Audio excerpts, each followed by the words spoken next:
우리가 살아가는 데 있어서 우리 삶에 가장 큰 영향력을 미치는 영향력을 행사하는 것은 뭘까요?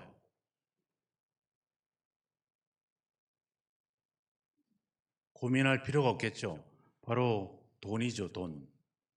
돈이 우리 삶에 큰 영향력을 차지하고 있고, 성경은 바로 그런 재물, 그런 돈을 바로 하나님의 위치에 거의 비슷하게 위치하고 있음을 이야기하기도 합니다. 어, 오늘 이 이야기의 발단은 예수님이 말씀을 전하는 자리에 세리와 죄인들이 그리고 창기들이 오는 것을 보고 바리새인과 서기관들이 수군거리는 장면에서부터 이야기가 시작이 됩니다. 그러면서 저 사람이, 즉 예수라고 하는 사람이 바로 저런 죄인들을 영접하고 저들과 같이 음식을 먹는다 하면서 비난을 퍼붓기도 하죠. 그랬을 때 예수님이 그런 비유를 얘기합니다. 잃은 동전에 대한 이야기를 하고, 또 잃어버린 아들, 우리가 잘 알고 있는 탕자의 비유에 대한 이야기를 하게 되죠. 그리고 오늘 16장에 넘어와서는 불의한 청지기에 대한 이야기를 하고, 오늘 본문의 부자와 거지 이야기를 하게 됩니다. 이 내용들을 잘 살펴보면 반복된 내용이 하나 나오는데, 바로 돈에 대한 이야기입니다. 아버지의 재산을 탕진하거나 또 가지고 있는 동전을 잃어버리는 이야기들. 오늘 16장 1절에도 보면 어떤 부자에게 이렇게 이야기가 시작이 되죠. 또 14절에도 보면 바리새인들은 돈을 좋아하는 자들이다. 또 오늘 본문 19절에 가보면 한 부자가 있어. 이 맥락은 결국 뭐에 대한 이야기를 하고 있습니까? 돈에 대한 이야기를 하고 있죠. 재물에 대한 이야기를 하고 있습니다. 오늘 본문에도 보면, 본문의 앞서 14절에도 보면 바리새인들은 돈을 좋아한다. 이 모든 것을 듣고 비웃었다. 이렇게 이야기합니다. 앞서 13절에도 예수님이 하나님과 재물을 겸하여 섬길 수 없다. 그러니까 대부분의 사람들의 마음 속에 하나님의 위치에 뭐가 있다라고 말하고 있냐면 재물이 있다, 돈이 있다, 이렇게 이야기를 하고 있습니다. 그런데 이런 내용들에 대해서 사람들이 비웃었다. 왜요? 유대인들은 돈을, 재물을 하나님의 축복이라고 생각을 했습니다. 하나님이 자기들에게 복을 준 결과가 바로 이 돈이다, 부다, 재물이다, 이렇게 그들은 생각을 하고 있었어요. 그래서 재물이 많은 사람들은 유대인들이 존경하고 그리고 그들을 높여왔죠.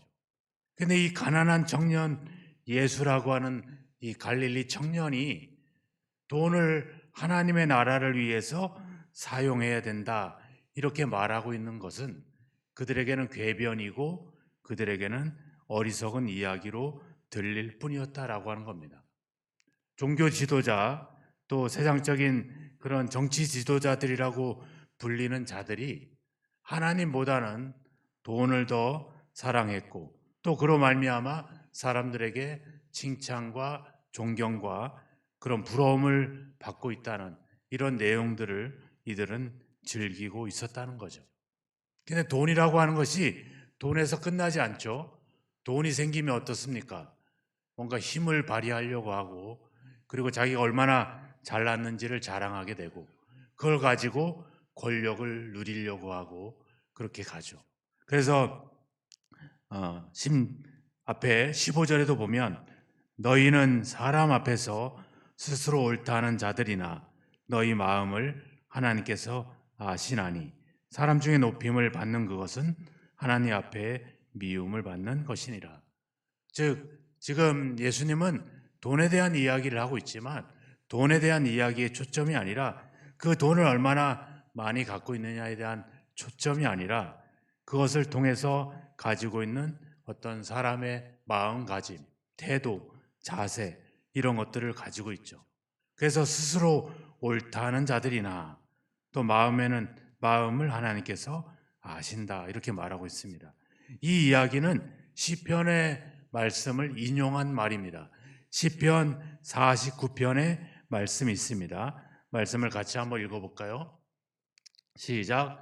자기의 재물을 의지하고 부유함을 자랑하는 자는, 그 다음에 그가 비록 생시에 자기를 축하하며 스스로 좋게 함으로 사람들에게 칭찬을 받을지라도 그들은 그들의 역대 조상들에게로 돌아가리니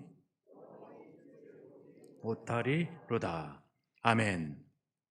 성경은 단순히 재물을 재물로만 말하고 있지 않고 현실의 재물과 또 앞으로 우리에게 일어날 미래에 대한 그 영원한 것에 대해서 서로 연결을 시키고 있다는 겁니다. 사람들에게는 부러움을 받지만 하나님께는 미움과 심판을 당하게 될 것이다. 즉, 현실적인 만족과 평가에 대한 어떤 그런 내용들을 말하고 있는 게 아니라 앞으로 우리에게 일어날 일들, 시편에서도 말하고 있었지만 역대 조상들에게 돌아가리니 영원히, 즉 우리의 가지고 있는 재물에 대한 우리의 태도와 자세가 앞으로 우리가 살아가야 될 영원한 삶에 대한 그런 이야기를 이야기하고 있는 것이죠. 오늘 우리가 읽은 이 부자와 거지 나사로 비유 앞에 1절부터 나와 있는 내용에는 불의한 정직이가 나와 있습니다. 불의한 정직이가 1절에 보니까 주인의 소유를 낭비한다는 말이 그 주인에게 들린지라.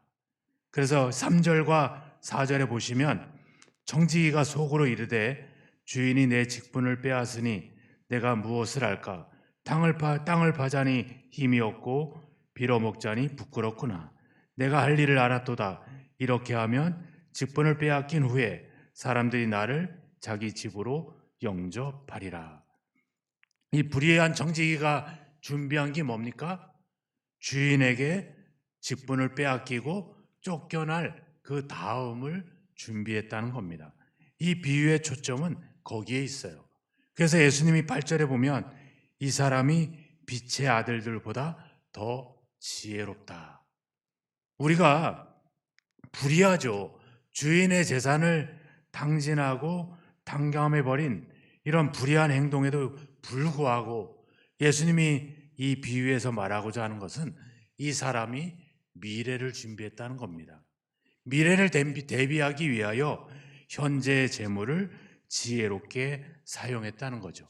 9절을 보세요. 같이 한번 읽겠습니다. 9절 시작.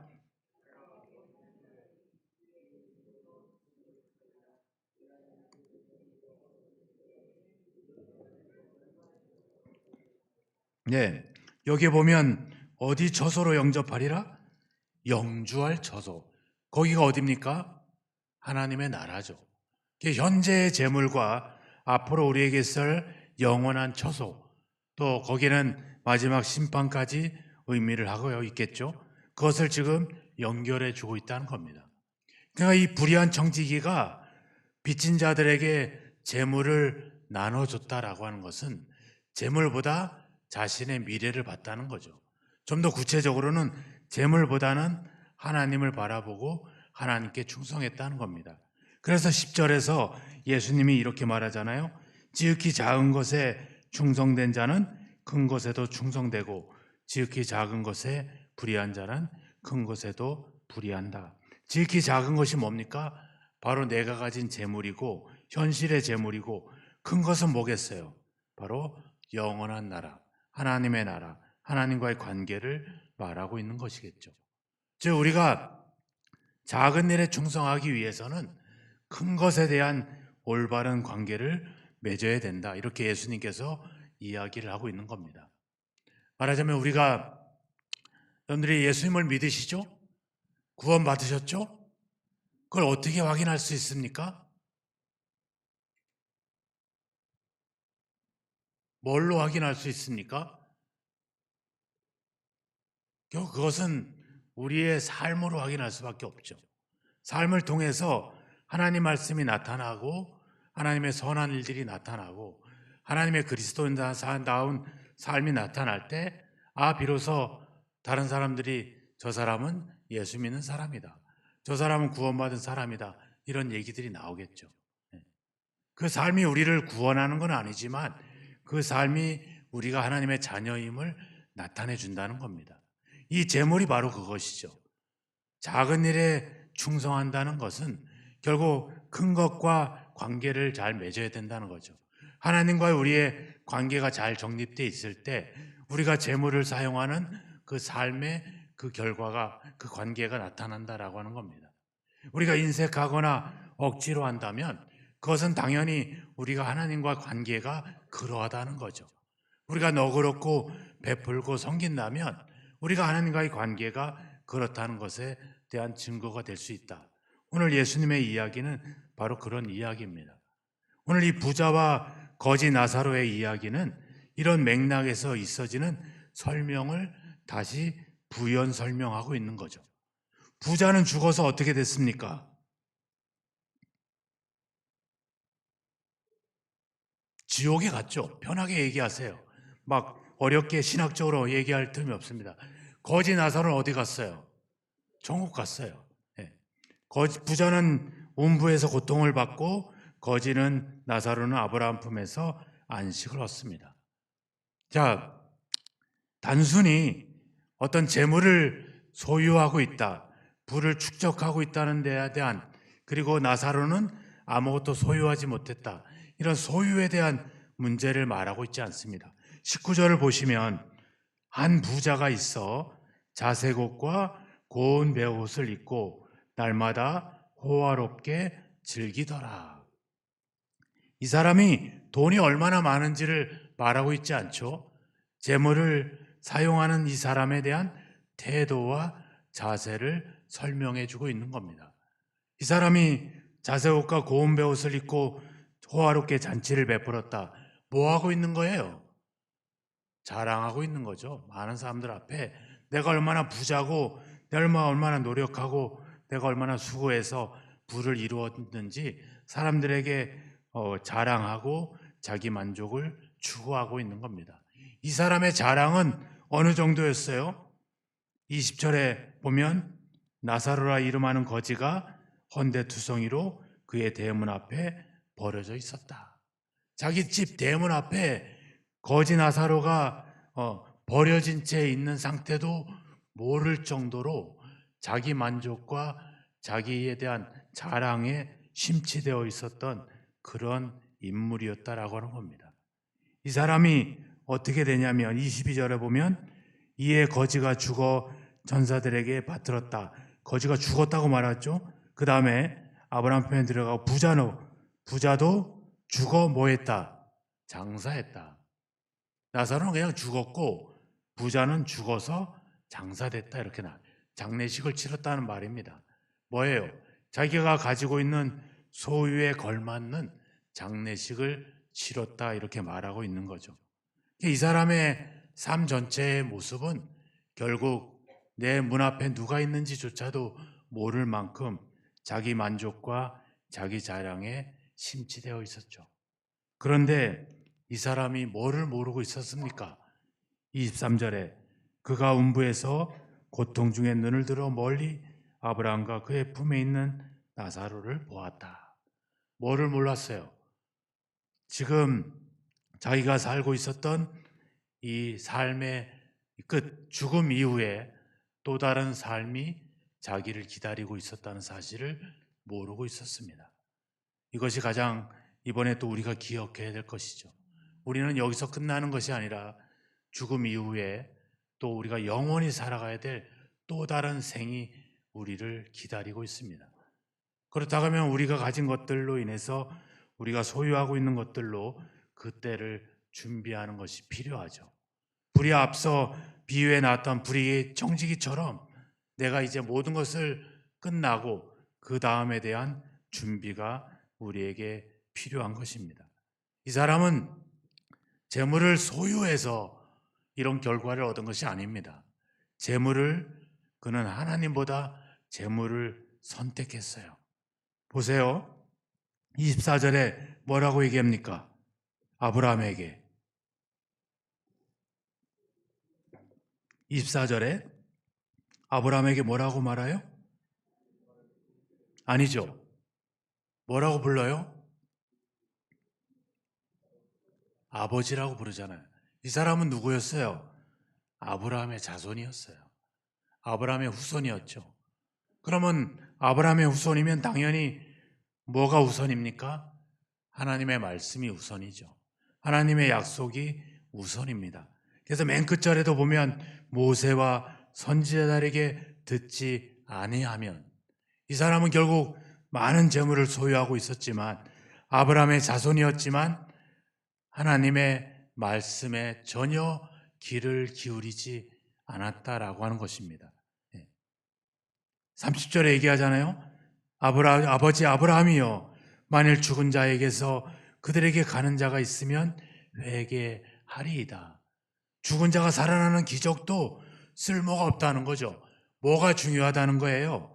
모세와 선지자, 이게 뭐예요? 하나님의 말씀이죠. 하나님의 말씀을 제쳐놓고 재물을 선택하고, 하나님의 말씀을 제쳐놓고 자기 자랑과 자기 만족에 빠진 자가 바로 이 부자였다는 것입니다. 그러면 거지 나사로는 누구예요? 이 사람은 앞서도 얘기했지만 21절에 보면 부자의 상에서 떨어지는 것으로 배불리려 하매. 부자의 상에서 떨어진 게 뭐예요? 음식물 쓰레기죠. 음식물 쓰레기로 연명했던 사람이었어요.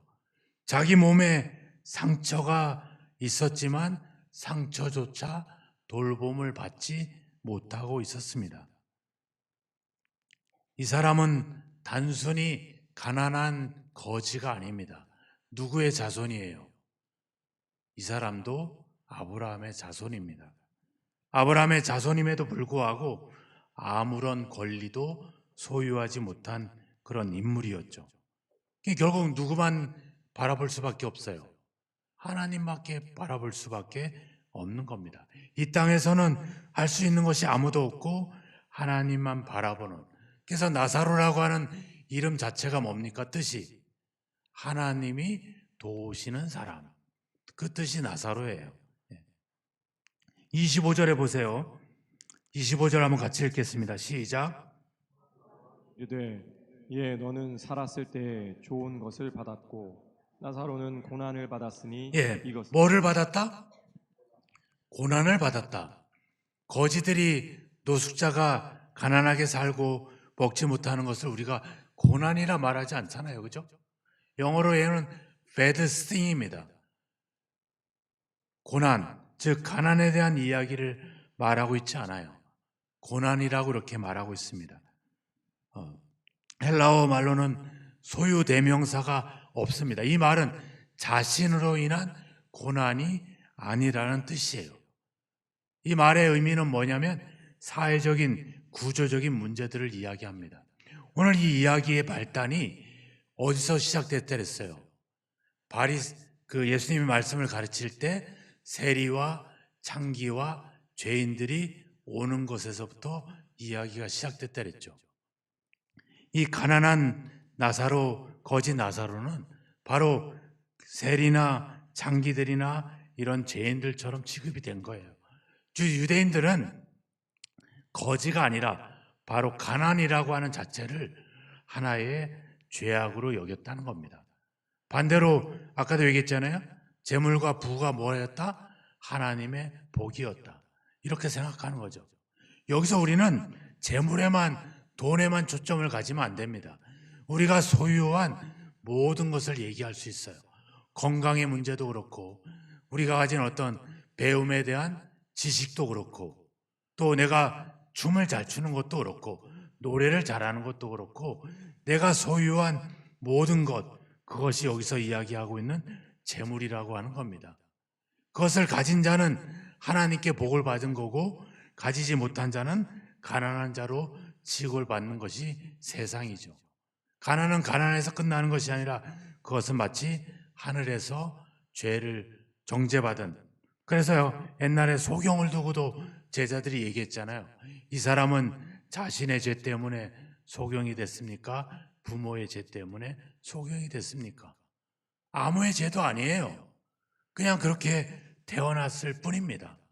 그런 장애와 그런 가난과 그런 어떤 배우지 못하는 것들이 사람들에게 고난으로 취급받는 그것이 오늘날 우리가 살아가는 세상이죠. 근데 우리가 그리스도인들이 그 생각을 동일하게 가지고 있다는 겁니다. 잘 살면 복 받은 것 같고, 건강하면 내가 하나님을 잘 믿는 것 같고, 병들고 가난하고 소유하지 못하고 아무것도 못하면 그저 이제 그냥 죽는 날만 기다리는 그런 거. 우리 어른들, 노인네들도 그렇잖아요. 내가 이제 뭐를 할 수 있어?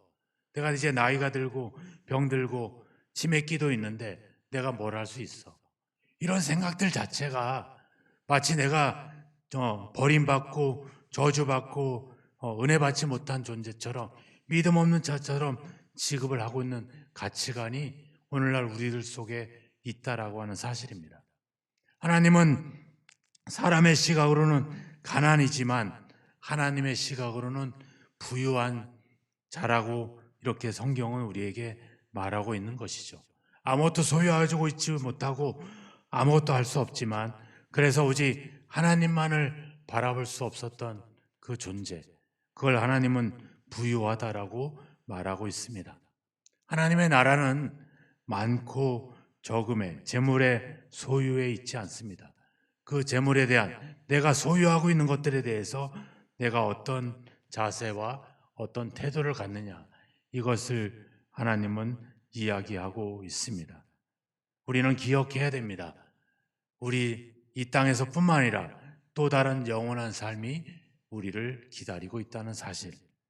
그리고 우리가 재물의 많고 적음이 아니라 하나님과의 관계를 우리가 어떻게 형성하냐에 따라서 바로 우리가 하나님 말씀을 더 우선시할 때 바로 그것을 하나님은 우리를 부유하게 여기신다는 사실을 우리는 반드시 기억을 해야 됩니다.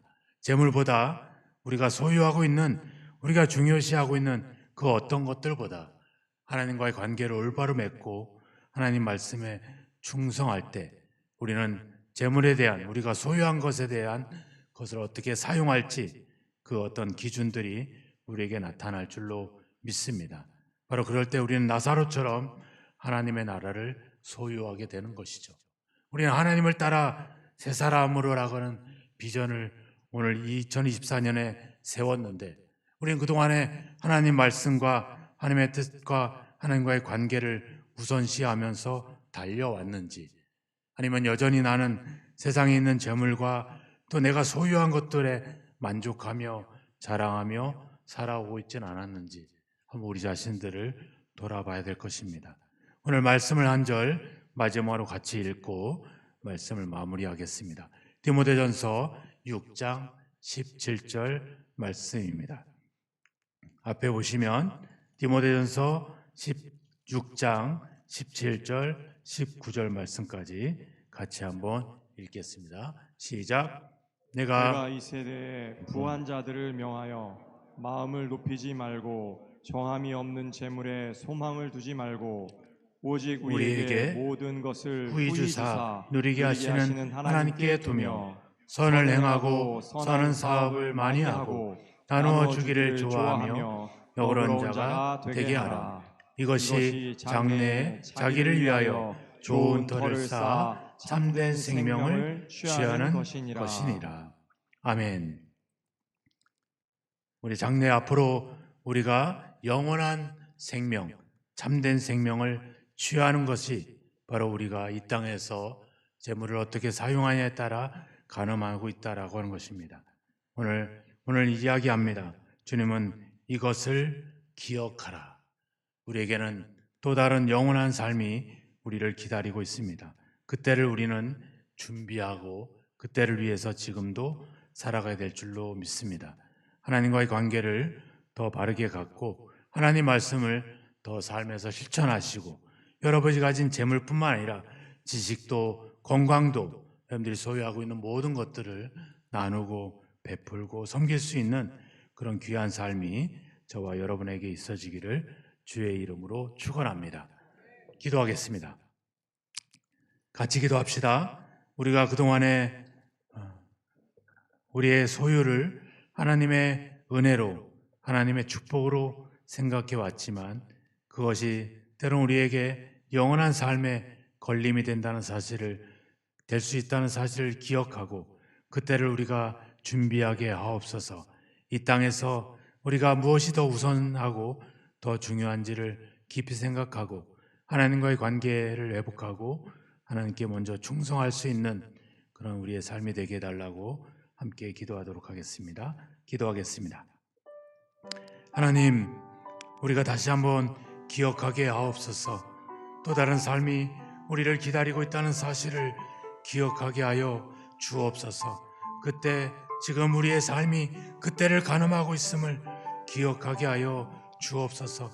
그다음 우리가 소유한 것에 만족하고 하나님께 주신 은혜를 만족하며 살아왔던 삶을 고백합니다.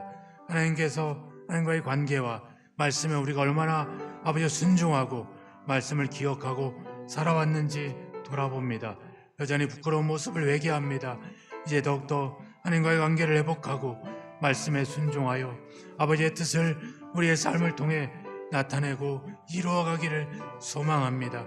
아버지, 대문 앞에 누가 있는지 알지 못한 채 자랑과 만족에 사로잡히지 않게 하시고 아버지 주여 돌아보게 하소서. 아버지, 하늘의 보좌를 내려놓고 사람의 모양으로 종의 모양으로 우리를 찾아오시고 우리를 만나주시고 우리를 발견해 주신 그 은혜처럼 이제 우리도 또 다른 자들을 발견하게 하시고 그들에게 우리의 소유를 나누고 그들에게 우리의 시간을 나누고 우리의 건강과 우리의 지식을 나눌 수 있도록 주님 우리를 움직여 주시고 우리를 통해 일하여 주옵소서. 아버지, 소망합니다. 믿습니다. 기대합니다. 주여 도우소서. 함께 하소서. 믿습니다. 하나님, 삶의 많은 것들을 소유하고 축적하고자 정작 중요한 것들을 기억하지 못했던 우리의 삶을 회개합니다. 아버지, 영원한 나라가 우리를 기다리고 있음을 기억하지 못한 채 이 땅에서 영원히 살 아버지의 생각으로 아버지 집착해왔던 우리의 삶을 돌이킵니다. 이제 아버지 하나님 주님, 우리에게 주신 말씀과 약속들을 다시 한번 기억하고 영원한 나라, 하나님의 나라를 위해서 이제 준비해 가기를 원합니다. 우리에게 주신 은혜와 우리에게 주신 축복과 우리가 가진 모든 소유로 하나님의 뜻을 이루는 일에 사용하기를 원합니다. 우리 집 앞에 어떤 사람이 있는지, 어떤 사람이 누워 있는지 그들의 형편을 돌아보게 하시고 우리가 가진 모든 것들로 그것을 나눌 수 있는, 베풀 수 있는 삶을 살게 하소서. 영원한 삶을 위해서, 참된 생명을 위해서 우리가 해야 될 일들이 무엇인지를 기억하고 아버지 그것을 삶으로 실천해낼 수 있도록 힘주시고 결단하게 하시고 아버지 그 능력을 공급하여 주옵소서. 예수님의 이름으로 기도하옵나이다. 아멘. 찬송가 305장 찬양하면서 준비하신 예물을 드리겠습니다.